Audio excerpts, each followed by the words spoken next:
There's this logical fallacy that is sort of informally called whataboutism in some circles.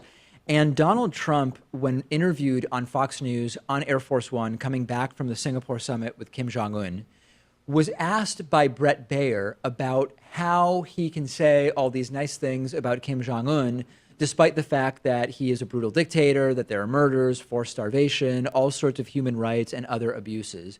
And Donald Trump jumped headfirst into whataboutism, where he basically pointed out that, number one, listen, Kim Jong-un inherited a brutal regime from his father. So in some sense, I guess that excuses his being a brutal dictator and murdering people, and also pointed out that there are other countries that also do bad things, which again is not actually an argument because we have no obligation to deal with those countries if we don't want. We have no obligation to praise their leaders, as Trump did Kim Jong-un, as smart, talented, and a very good negotiator, and a very funny guy, and a guy with a great personality, right? You can recognize that there are bad people around the world or brutal people around the world, in addition to Kim Jong-un, without necessarily praising all of them. So I'm going to play this clip for you. It is Bret Baier interviewing Donald Trump on Air Force One. It is a horrible, horrible, incoherent explanation for why he all of a sudden thinks Kim Jong-un is so great. You were asked in the press conference a number of different times and different ways about human rights, and that you called this relationship really good and that he was a very talented person.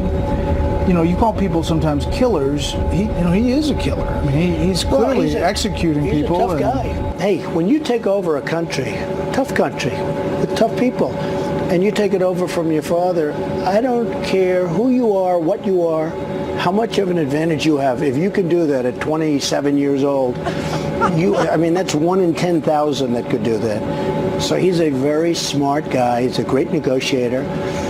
But I think we understand each other. But he's still done some really bad things. Yeah, but so have a lot of other people done some really bad things. I could go through a lot of nations where a lot of bad things were done. Now, but we're not praising the leaders of all of those nations. And we're not doing deals where we give everything away and get nothing verifiable or guaranteed in return. This interview, so there were a ton of interviews that were done with Trump after the summit. There was the George not a ton. There was the George Stephanopoulos interview, notably. There was the Bret Baier interview. There were a couple more major interviews that I'm forgetting now. And then there was also the press conference, right, during which questions were asked of Donald Trump.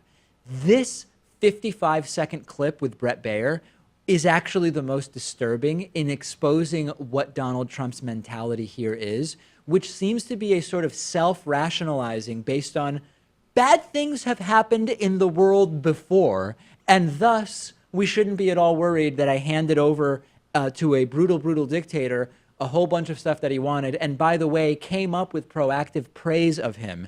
This is really, really scary to me because of the precedent that it sets. It's scary to me because by virtue of being on Fox News, a ton of people will either never see it because they don't watch Fox, or people who do watch Fox won't find anything unusual about the commentary. But this is really, really dangerous stuff. And the other reason it's dangerous, and I'm curious whether you agree, Pat, is that Trump, we've observed these authoritarian tendencies on Trump's behalf. He seems to be in some way enamored with people like President Erdogan of Turkey. He thought it was just amazingly great when the Chinese president made it so that he could just continuously be reelected to president, and said sort of half jokingly, maybe we would sometimes try that here.